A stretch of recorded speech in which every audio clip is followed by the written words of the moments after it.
Imagine a vast, dark expanse of space. Suddenly, a cloud of gas and dust comes into focus, the birthplace of a star. In the seemingly endless darkness, these nebulous entities are the cosmic cradles where stars are born. This cloud, known as a nebula, is comprised mostly of hydrogen and helium, sprinkled with dust particles. Now let's dive a bit deeper into the nebula, where the magic of star creation truly begins. The nebula doesn't just sit there, static in space. It's dynamic, ever-changing, and within its vast expanse, pockets of gas and dust start to clump together. This is where gravity, the invisible puppeteer of the cosmos, steps onto the stage. Gravity pulls these clumps of gas and dust inward, causing them to collapse under their own weight. This collapse is not a gentle process, it's chaotic and violent, causing the clumps to spin and churn. As they collapse further, the center of these clumps grows denser and hotter, eventually reaching a point where pressure is so immense that it triggers a spectacular process: nuclear fusion. In the heart of this collapsing cloud, temperatures rise to over 10 million degrees, igniting nuclear fusion. This is the process where hydrogen atoms are squeezed together so tightly they combine to form helium, releasing a tremendous amount of energy in the process. This energy radiates outward, creating a counterforce to the inward pull of gravity, achieving a delicate balance that halts the collapse. This fiery dance of energy and matter, gravity and pressure, light and heat, gives birth to a new star.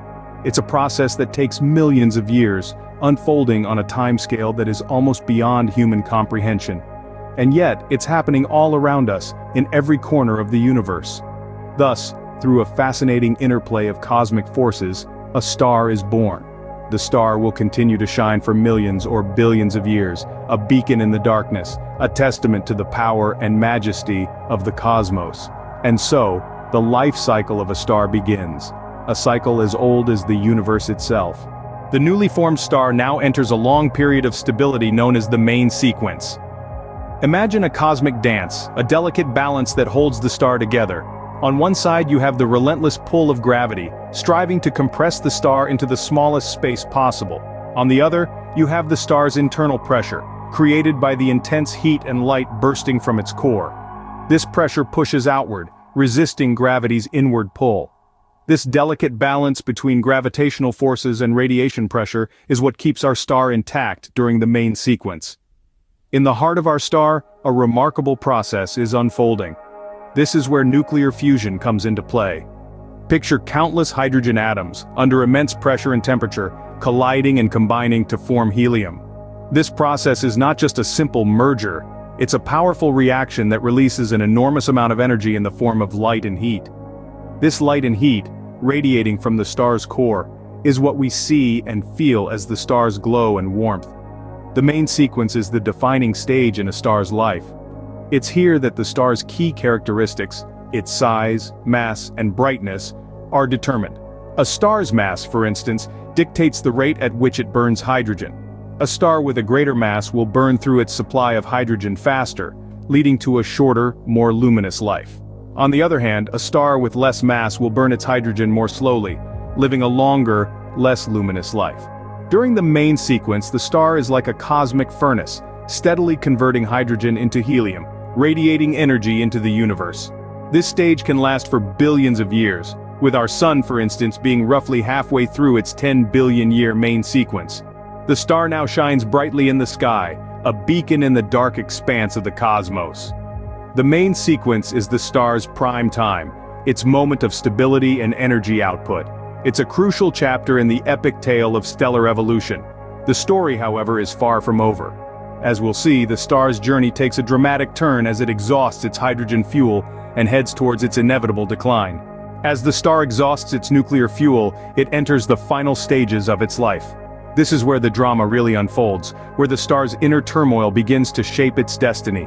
Imagine the star, once a fiery ball of hydrogen and helium, now swells into a gargantuan red giant or supergiant. This expansion is no mere growth spurt, it's an agonizing stretch, a desperate reach for more fuel to sustain the nuclear reactions at its core. The star's intense heat and pressure force the remaining hydrogen to fuse into heavier elements, carbon, oxygen, and all the way up to iron. It's like the star is cooking up a cosmic stew, each element adding a new flavor to the mix. But this cooking frenzy can't last forever. Once the star starts producing iron, it's like hitting a brick wall. Iron won't fuse to create energy like the previous elements. Instead, it's an energy sponge, absorbing all it can and giving nothing in return. The star's core becomes unstable. It's on the brink of catastrophe.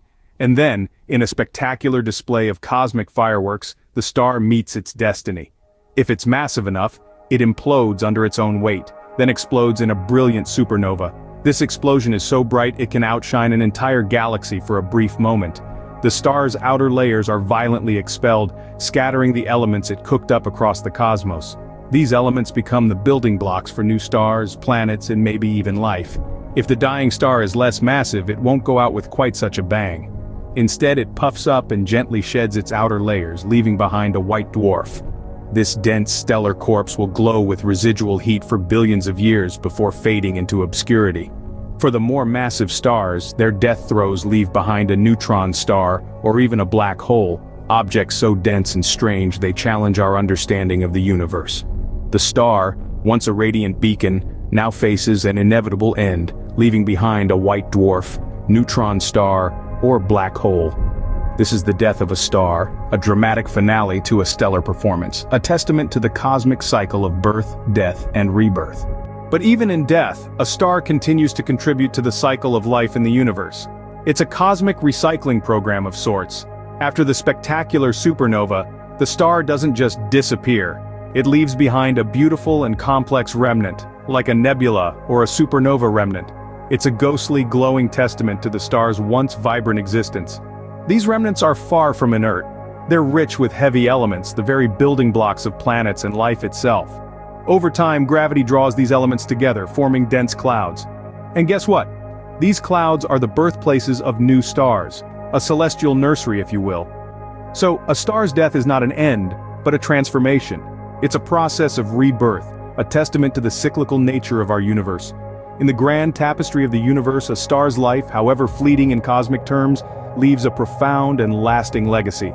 Now you have journeyed through the life of a star, from birth to death. Let this be just the beginning of your cosmic adventure. Dive deeper, feed your curiosity, seek the stories behind every celestial phenomenon. The universe, with its countless stars and galaxies, awaits your exploration. Remember, every twinkling star has a story to tell, so keep looking up.